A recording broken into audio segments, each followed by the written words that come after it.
5, 4, 3, 2, 1.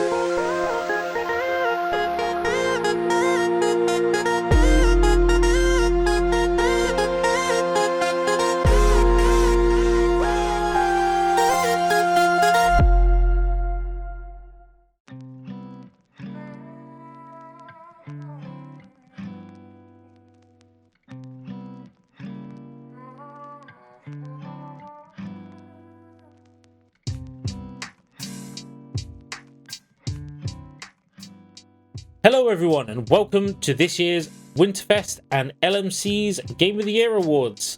I am here once again with faithful companions one and all, Turbo. Greetings! And ShadowFox. Ahoy hoy. I will be, one of your three hosts this evening, Urtheart. And I guess,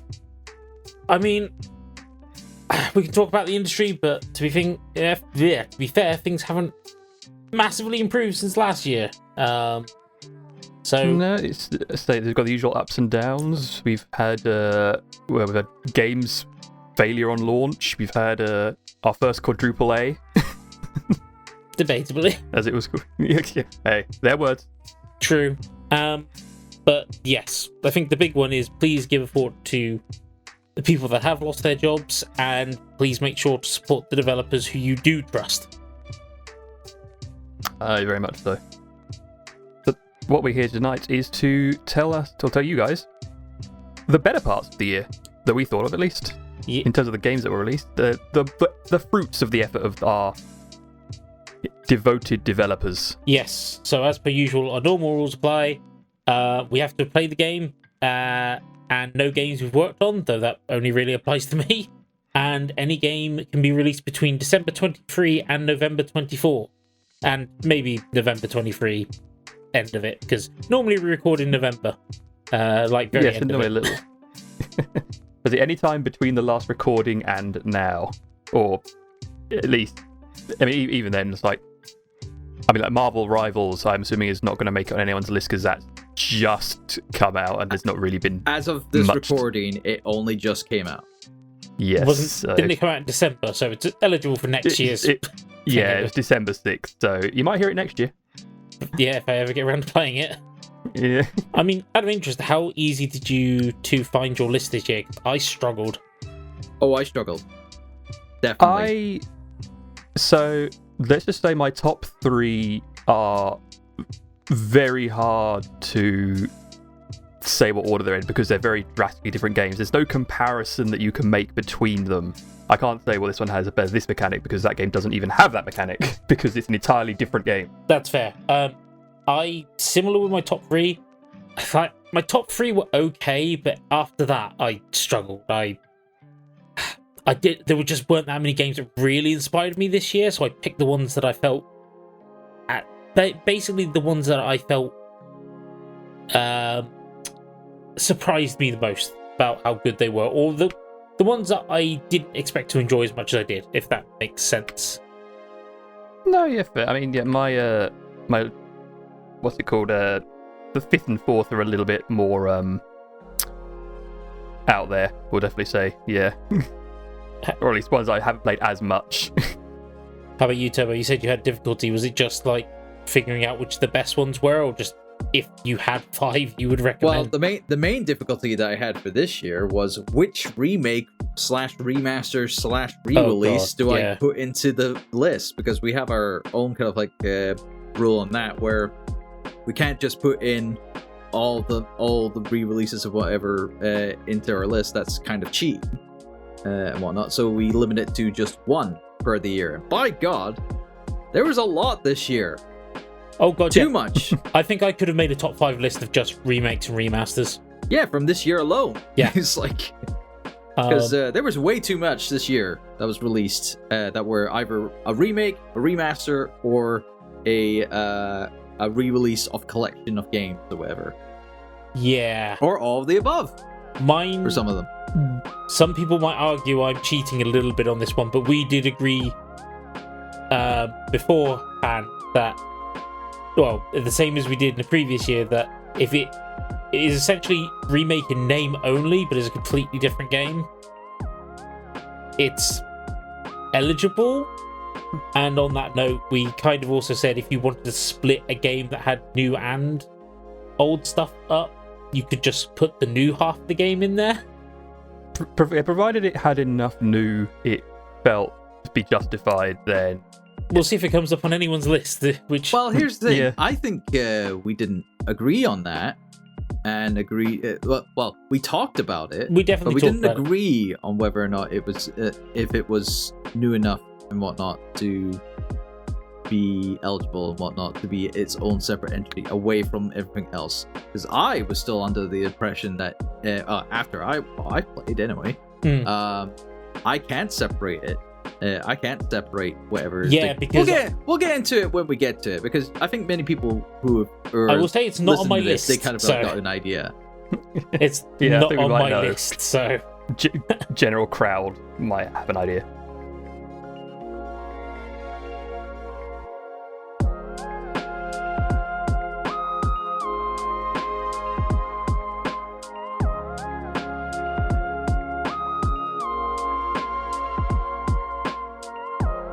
I'm going to keep it simple, and we're just going to go in reverse alphabetical order this year. By username, because it's more difficult with our real names because they all begin with the same first two letters. Mm-hmm. They do. Yeah. So let's get this party started. My number 5 game is an indie game that, oddly enough, I first played a demo of anyway in February 2020 in America. Okay, yeah. So the reason being that I know the company that published this through work means, and they asked me to have a go on it. Cut to 4 years later, and it finally gets released. It is a Metroidvania. I hate that term. Metroidvania style game called Gestalt: Steam and Cinder. You play a red-haired woman who basically is having to discover her powers and do what she does as kind of like a bounty hunter, essentially. Taking odd jobs, killing monsters, the typical kind of stuff. And as you go through the game, you learn what makes her special from everyone else, and you pick up abilities. Those abilities kind of enhance your sword and gun combos, and certain ones, those special combos, give you special abilities like double jumping or taking out certain walls, or the usual Metroidvania kind of fare. And it's a really nice... It's a nice short game. It's a little bit shorter than I felt like it should have been, but it doesn't outstay welcome at the very least. It has a lovely pixel art style, I will say that. The graphics are really, really nice. Quick question. Go for it. How's it compared to the Shantae games? Much more Castlevania-y style. Certainly not as cute. It's got. I was gonna say. I mean, it's based on gameplay. I'm guess the best comparison I would say, is it similar or better than Shantae and the Pirate's Curse? Because that's regarded as the best. Ooh, that's one. I personally prefer Shantae and the Pirate's Curse. However, I would say this is much more. It leans more on the kind of RPG elements of your Castlevania style stuff. So you're leveling up more your power weapons, and you're level up, or are you leveling up yourself? I think it's a mixture of both. It's been a while since I've played it because it's very much a one and done game. But yeah, it's definitely much more. I'd say it's closer to something like Bloodstain. Okay. That's a much better comparison, I would say. But yeah, definitely a little shorter and a little bit more linear as well. There's a few secrets here and there, but most of that is just to, again, upgrade your basic abilities. I think something short, sweet, and direct to the point is the best way to get your point across to a good game, rather than trying to puff it out with unneeded faff. Those of you who are dog lovers will be glad to know there is a side quest to rescue a load of puppies as well. Who somehow have managed to get trapped in the weirdest of locations, but all you have to do is go and pet them and they run home to mummy. Oh. And it's one of those, like, the more you collect, the better rewards you get kind of thing. I think my biggest criticism with the game, apart from being shorter than I expected, has a very unsatisfying ending. It kind of leaves itself open for a sequel, but not a sequel I particularly want to play, I guess. I don't know. It's good. I enjoyed it, and it's not massively expensive. So if it takes your fancy, I'd say give it a go. But yeah, it's not going to be the next Castlevania. It's not going to be. I don't think it's even going to be as big as Bloodstained. I'm sad I didn't get to play that when it was new, but I really enjoyed going back to that twice now. Although I don't think I'm ever going to 100% it, because there's a lot to that one. I think I did 100% Gestalt though. It's not too bad to do though. But yeah, generally, I will say one of the nice things is there's a lot of really good indicators with the character for when your abilities are working. So she has red hair, and when you start charging an ability, her hair starts kind of like as if imaginary wind, but then it starts setting on fire almost. As I said, the visual effects are really nice. I couldn't tell you much about the story. That didn't grip me much. There's a few interesting twists in it, but that's about it. But yeah, you've never hugely been in for the story in all games, have you? No, but I can tell you when a game does a story well, it'll grip me, and that might come up in some later. If the story, if you're mentioning the story, then it's probably a good one. Yeah, as I said, there was a few good twists, but I don't really want to spoil them in this case. No. But yeah, Gestalt, Steam and Cinder, been a long time in the making. I think it's a dev's first game, so, you know, kudos to them for creating something that was definitely fun. I'll be interested to see what they come out with, but I can't see it being a sequel to this game. And if they do, yeah, we'll see. But yes, my number 5, Gestalt, Steam and Cinder. And so I shall hand it over to Turbo for your number 5.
So yeah, myself, I got my number 5 here. Pretty simple, straightforward. Came out earlier in the year. and probably the first time this character's had their chance in the limelight or in the show light for the longest time with Princess Peach Showtime. Oh, I know it's a very simple, straightforward kind of like game, but sometimes I like simple, straightforward and whatnot. And it's not as egregious with its endgame content as prior Nintendo titles that I've had my disdain for when it comes to their endgame stuff. There is some challenge to it for 100% completion, but nothing too Joy-Con controller breaking, especially with me and my grip. But generally speaking, it's cute game, sweet little, simple premise of Princess Peach going to this theater that she's been that she saw an advertisement for.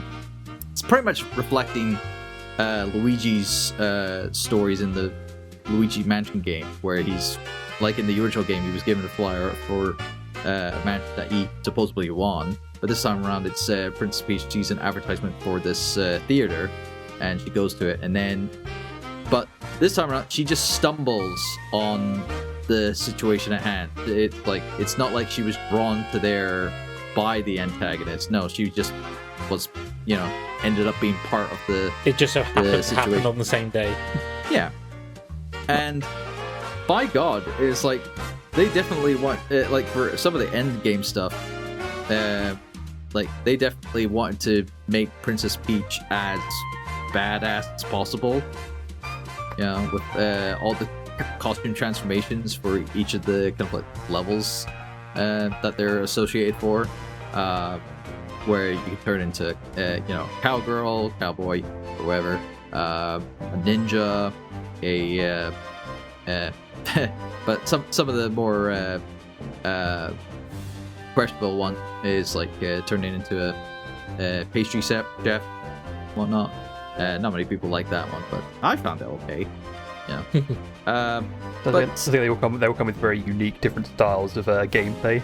Yeah. Do they? Or are they? Yeah. They're not all of them are the same. There are a couple of duplicates here and there, but really you've got a mixture of action, platforming, rhythm game mechanics and stuff like that for certain levels, and I found it to be a decent thing. Some people didn't like it, but I enjoyed it. It was definitely a nice little start, because it came out at the start of the year. It was pretty much a good first quarter game. Definitely. So, but yeah, I had my fun with Princess Peach Showtime. It's definitely good to see Princess Peach actually get some limelight that's not shared with someone else. Are there cameos from the other characters, or no? It's just you got the Toads at the start, and that's it. It's a purely Peach game. Yep. That's nice. I'd say that's nice. But would you say it's kind of like a nice, less complex sort of Mario introductory title, or more? I wouldn't say that. It's definitely not in the similar vein as traditional Mario platformers, particularly that of. If you try to compare it to Super Mario 64, it's nowhere in the same league of Mario 64. It is its own kind of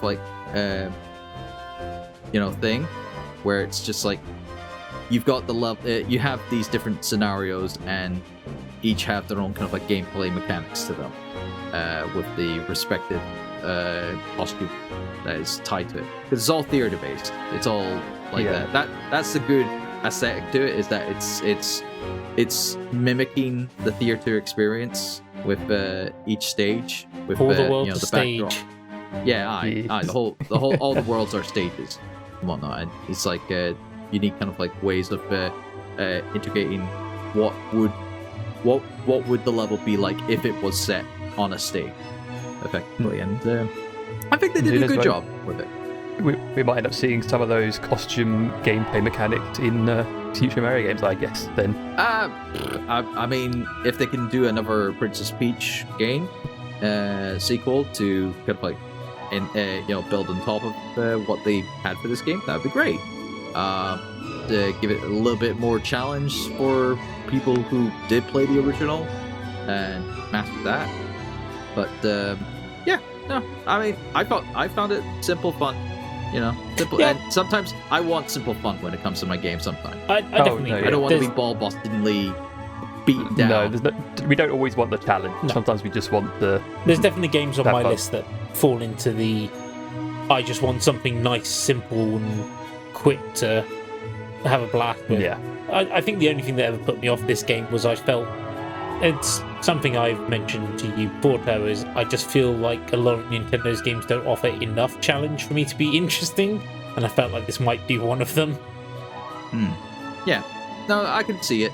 I can see people not turning their nose up on it for how kiddish it looks, how simple it looks, how easy the gameplay is. It's very straightforward. It's like it's no actual challenge to it. But there are challenges in it that can be a challenge on first attempt. But once you understand it, it is a breeze. So yeah, that's fine. I think you need some games like that. It's just not my cup of tea. Fair. But yeah, no, Princess Peach Showtime. That's my number 5 for this year.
We'll just swiftly move on to ShadowFox.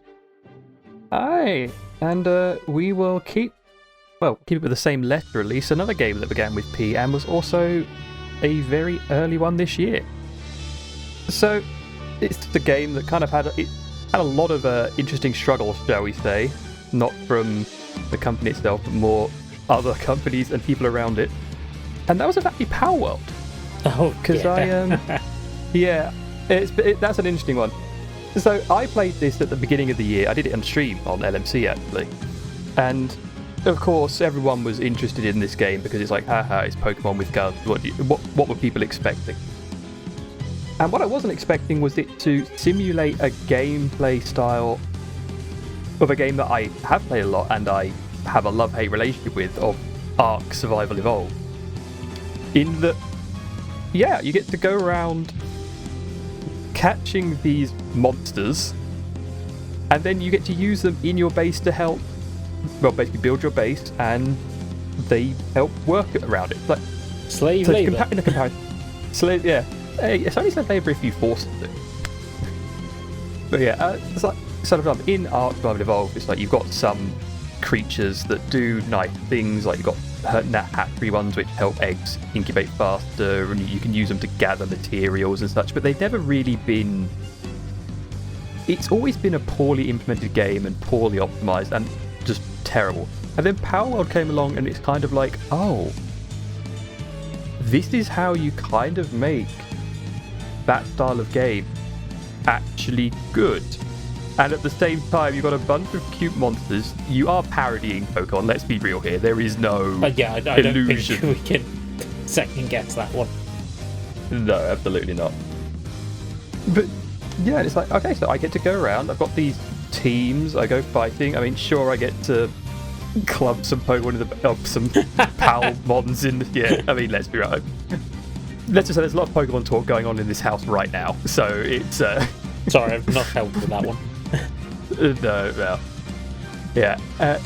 It's like, oh, there's an annoying one. And it's like, oh, let's just club it in the back of the head because that's how you fight, as well as having your little Palmon running around and smashing it at the same time. And it's like, because it's honestly, it's somewhere between the Arc Survival Evolved and like the open world Pokemon, the Arceus and the new, or the Scarlet and Violet.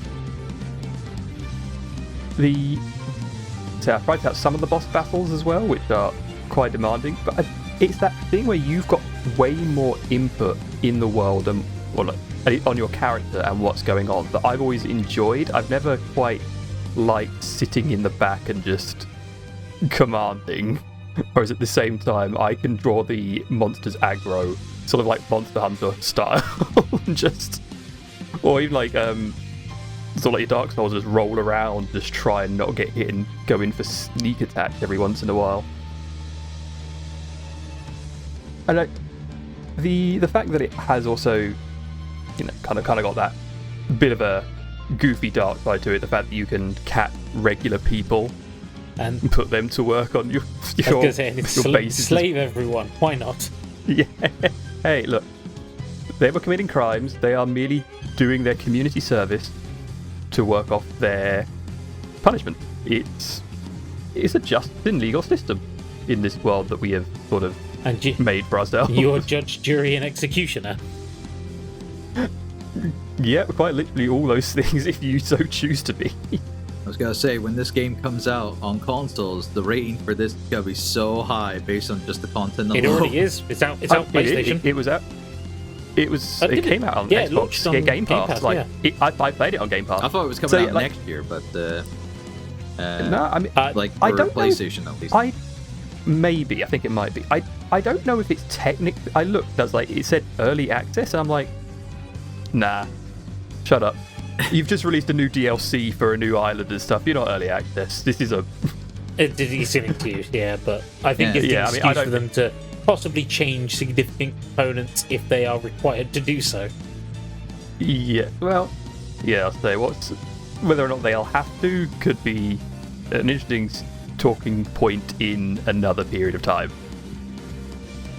But yeah, I mean, I played it earlier this year. I'll admit I haven't touched it much. Admittedly, a lot of the controversies that turned out to be false kind of put me off early on because it seemed a little more scummy, but it wasn't. So, which is why I'm actually totally fine putting this on my list because I don't think Pal World has done anything wrong in this sense. Well, we'll have to wait and see what happens with the court. Yeah, I was gonna say it's not done anything illegal. It's just copied someone's homework to a certain point and changed a few lines here and there to just kind of like slightly get away with it. But it's not done anything more, I would say, ethically or morally wrong with the AI as such. It was told, or it was presumed to be. Yeah. So, as far as we know. As far as we know. I mean, we'll see. But yeah, I think it's perfectly fine, and I'm happy to put that at number 5.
In that case, we get back around again.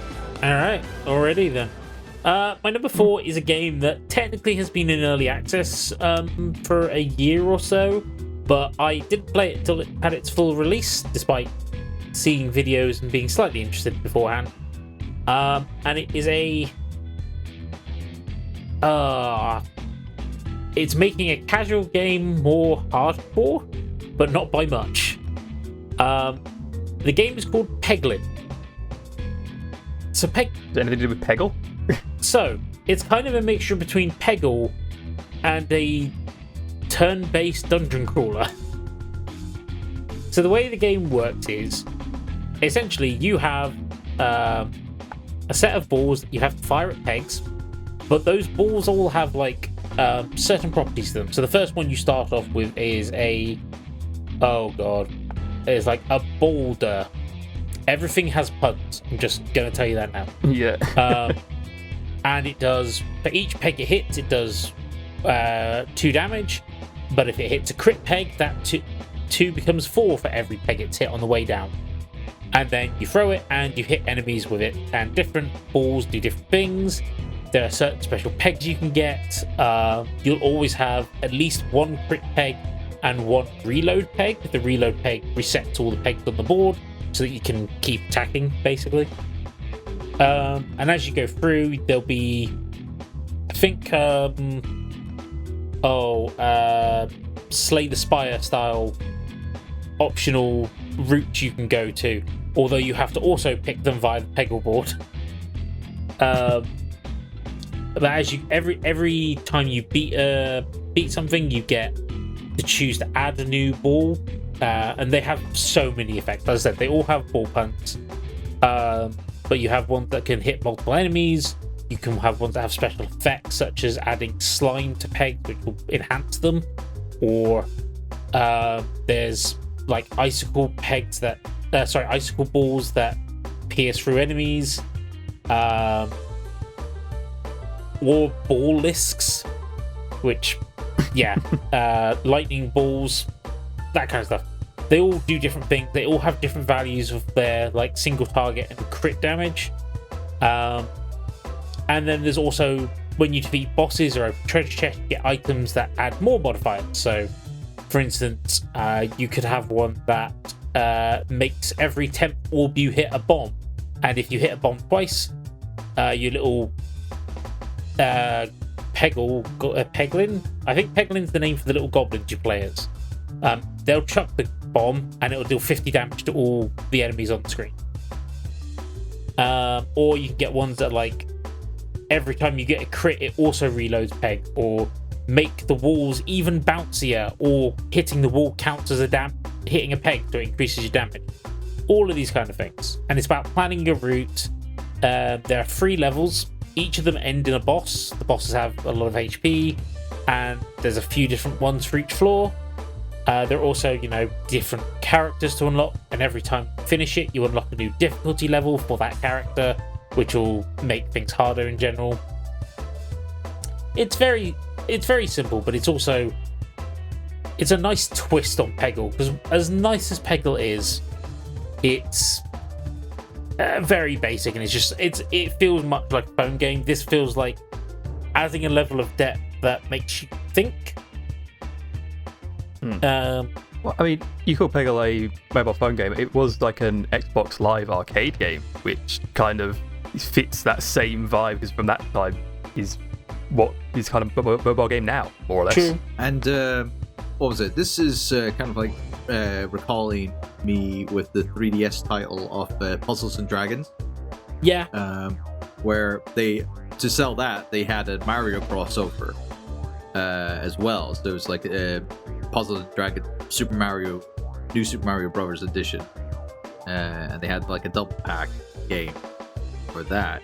So it's making me think that it's in similar conjunction with that, where it's like, you do the puzzles, make sure it's all correct, and then you get all those buffs. So, yeah. Honestly, it's not something that's alien to me. Honestly, I think it makes, as much as I've tried to explain it, I think watching it just makes more sense. You're Peglin guy has health as well, so if the enemies get to you, they can start hurting you. And again, there's different buffs you can get. You can get armor to reduce the hits and that kind of stuff. It's all very simple, but it's a nice. For me, this is one of those games where it's simple enough that I can just do an hour to do a quick run and put it back again, and then a week later just come back and do one more run, just when I've got a bit of time going between things. And sometimes that's just a nice little thing to have. Definitely one if you can, like on lunch breaks or something. But yeah, Peglin, it's very cute, but it's one of those ones that I think I'm going to be going back to for a couple of years. Just even though there's not masses of content, it's a nice one to just have a quick replay every once in a while if I don't feel like doing an entire few levels of Doom or something. So yeah, that is my number 4, Peglin.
Well, back to me then. So, for my number 4, we are in the remaster section. Remaster, remake, re-release, all of that. And I could only choose one out of the many that I played this year, and there was many to choose from as well in this year entirely, from all sorts of re-releases. I think we're going to have an extended... We're entering the era of the re-release. Oh boy. There has been a lot this year, but I can only narrow it down to one. And because this one was the one that made me go, oh my god, they're doing this, I needed to put this in my top 5. And for my number 4, it is Another Code Recollection. This game this release is so influential for me because this was one of the this was started back on the DS era, almost 20 years ago now, that this game, the original game, came out. Another Code 2 Memories. That Nintendo found a team who was willing to do a remaster of not only just the first one, but also its Wii sequel of A Journey into Lost Memories.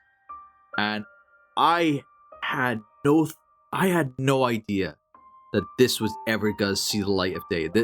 I thought this property was gonna be laid dormant, lost to time, no one would care and whatnot. But for some reason, they did care.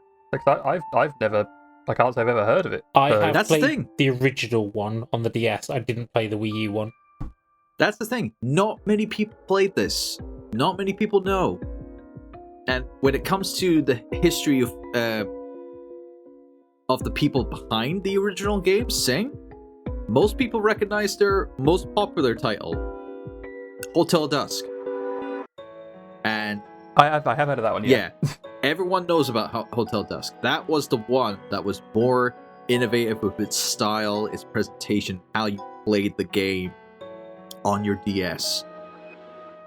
Another Code was pretty much before that, and it was the starting point for Sing, where you played as Ashley going to this island where your father is, where after she was sent pretty much it was an advertising tool. They had a unit called the DAS, DAS, Dual Another System, that was in the shape of back in the original, a DS. This time around, for this remaster, it is a Switch. It is a Switch Lite, effectively. I was going to say, it's still a Nintendo exclusive title. It is, Nintendo exclusive. It's a Nintendo property, so they have all rights to have it, their kind of like stuff being tied into the narrative of the game.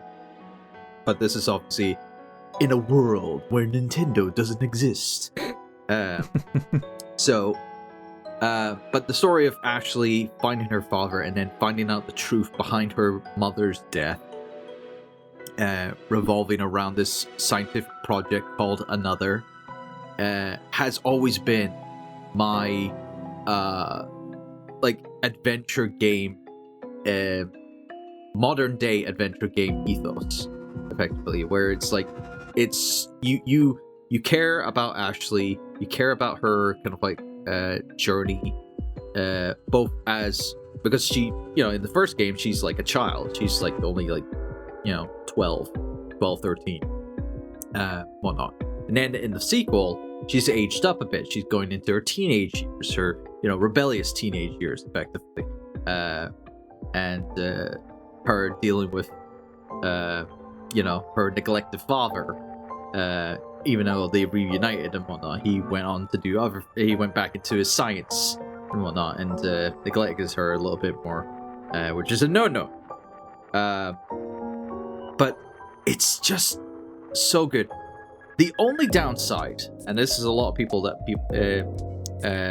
have pointed out, is that the puzzles and whatnot, that was one of the key factors with both games, both on the DS and the Wii.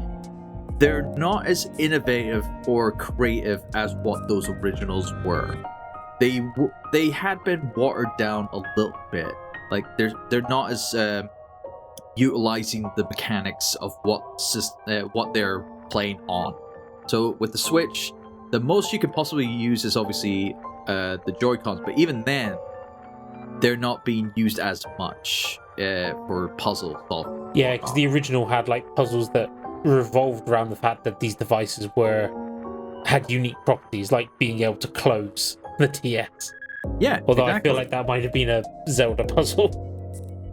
No, that was another Code puzzle at one point. Yeah, so stuff like that obviously couldn't be integrated into this remaster. But what they couldn't integrate with, the puzzles, they put it into the story, and they made it, and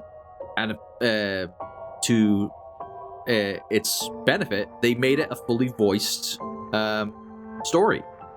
Like, all the cutscenes are fully voiced, both English and Japanese, which even the Wii didn't have back in the day. And the Wii was kind of like, it had the opportunity to have a fully voiced narrative for their story, but they chose not to for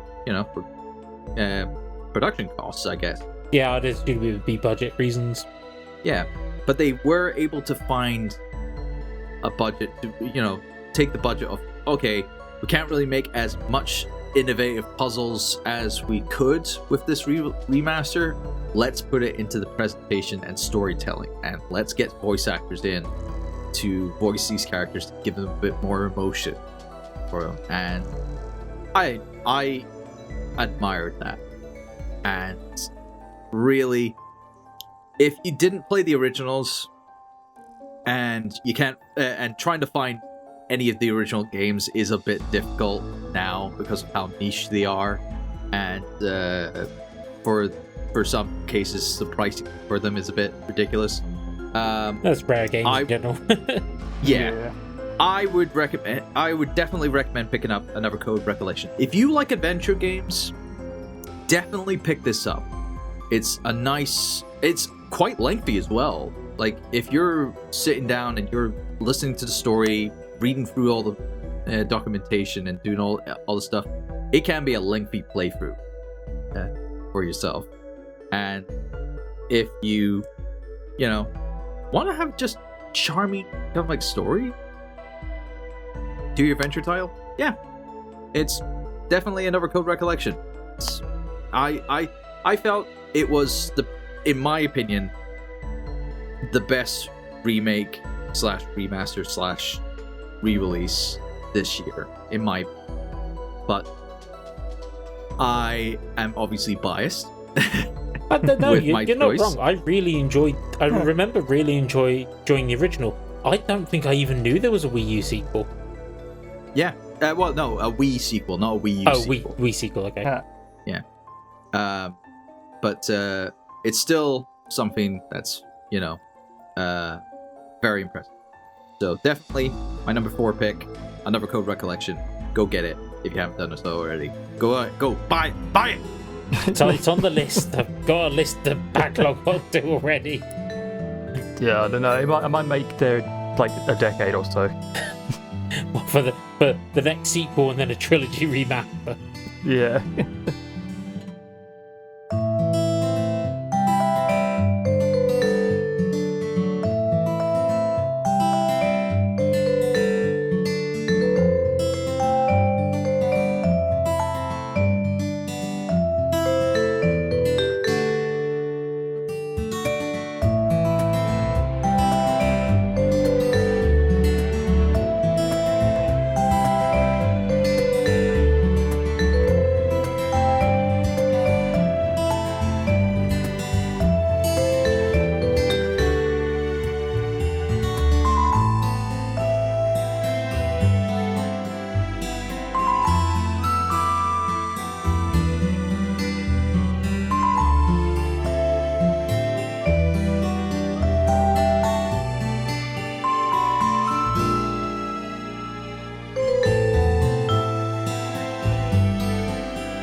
Well, I guess my turn again. So, well, similar to your number 4, this is like a game you played a while back. This is the game that I actually played predominantly more last year. in that it's early access state, but it officially released this year, so I guess this is where it goes now. And I actually kind of forgot to mention it in the honourable mentions last year, even though I played so much of it. And that was of the cozy house sim, Palia. Not the one I was expecting you to say, actually. No, what one were you expecting? I'm not going to say because I think it might turn up later on your list. About a cozy house building sim. Certainly, there might be another building one there though, but it's the other building one I'm thinking of. It's the other building. Yeah, no, yeah. No, so this one, it's quite simply happens. You are a person who gets teleported into a world with weird purple people who are still humanoid and have many relationships, and it's up to you to basically become part of their relationship and date the entire town. Although I'm sure that's not really the main goal. The main goal is to cultivate your house. You go out and you farm, you harvest, you bug catch, you hunt, you fish, you mine, you chop down trees, you do all these things, all in the efforts of making yourself what is essentially a kind of cozy cottage life. And building your relationships with the town, obviously. Up to the point where you can pretty much date. I think at this point you can pretty much date the entire town, other than anyone who's already in a relationship. And why wouldn't you? No, why not? They're all cute. They're all adorable. They're all hot. There is someone for everyone. Let's put it that way. I think it was quite funny. It was like one of their first updates was everyone was talking about, oh man, there's this hot daddy, but he's not available. And then there was like this big kind of update, and they were teasing it like, oh, and it's like, hey, guess what? You can date daddy now. And it was like, yeah, of course. And they've added mummy to the mix now as well. Yeah, I mean, because I came back to the game after having played it a lot last year, and I dabbled a bit in it this year. And when I came back, I got to my house and I looked at it and I went, oh wow, I actually made quite a pretty looking place. It's got all the plush toys and all the tables and mirrors and fireplace, and you can make it as big as you want pretty much. Like it's like almost a mansion size, and it's got a very nice simple sort of snapping system, a grid and snap system, so you can kind of connect rooms to each other sideways, lengthways, small rooms to large rooms, hallways, patios, doors wherever. You can have a garden. You've got a gazebo in the garden, because why not? And there's a sort of like a base kind of like, timed base thing where it's like you can chop down all these trees, like softwood trees, hardwood trees, and then you can put them in a mill or whatever, and you can have multiple mills. You can have as many workstations as you can buy like tickets for. So you can like have 2 sawmills going at once, 2 forges going at once. I think the farming space is still limited to like 9 3x3 grids, which I guess is to stop people just because every hour in real time is an in-game day. Yeah. So if you had more farming spot, you could probably, well, if this was a real economy, you could probably crash that economy pretty quickly with tomatoes and buy anything and everything you need. But I think the fact that you do have to go out, you do have to like the gameplay is that you do have to engage in other things. You do have to go and catch the bugs, give them to people, or use them to craft things. You have to go out and fell trees. Every day there'll be like new special trees, like the shimmer trees, the glowing ores, and you'll have people often like shout like, hey, come over here, there's a shimmer tree, because so long as everyone who touches it gets the reward. Oh yeah, because I forget, this is an MMO? It's a sort of MMO, yeah. It's I think you can have like up to, I can't remember how many it was. It was like 12 or 30 people like in a sort of like an area at once. And you can also, everyone will be like, everyone's quote competing for resources. But certain resources that, because they are such rare, everyone's like, yo, come over here. There's a white glowing stag. Everyone form up to kill it so we can harvest the good material. Yeah, it's a kind of nice community game, and the whole learning what the villagers want each week, because it changes weekly what their special items are as well as what their general. It's kind of similar to Stardew Valley in that they'll have a set of things that they always want, but then they'll want something else special for that week, and I'll give you a big kick in your building up your relationship bonus, but you need to speak to them and give them the other things first, and then you can craft all your food stuffs as well to give yourself more energy, because it kind of has the again, very Stardew Valley-esque. It has an energy system for the day, and you can replenish that. But obviously you don't rest, you just have to cook, but then certain cooking things give you boosts to other things. So it kind of got that Simlish kind of rotational thing where it's keep the bar good for what you want at the time. Don't overeat, 'cause that's wasted food. But yeah, it's really just nice, very simple.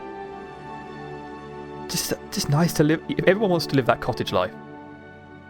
Do they? I think. No, it's not quite for me, but I was going to say I don't agree to that. I can understand the appeal. I mean, I kind of enjoyed Stardew Valley for a bit. I think this is one of those cozy games that people like to enjoy. I mean, look at Animal Crossing. Is absolutely, yeah. I'm assuming this is just Animal Crossing, but a bit less Nintendo-y. Yeah. I mean, rather than kind of taking care of more the neighborhood in general, it's more you're taking care of yourself, but you're also you're just enjoying the space with other people. Yeah. Because you can go visit other people's houses to see what they've done, and they have events every so often, like the Magi Market and everything, which I think is going on now because it's the Christmas event. Oh yeah, because the map changed recently because it's now got the snow covering on it, and it looks pretty. It looks very pretty. But yeah, it's free to play. You can just kind of go in and just chill out for a couple of hours, tend to your farm, make some tomatoes, make some pasta dishes, and enjoy.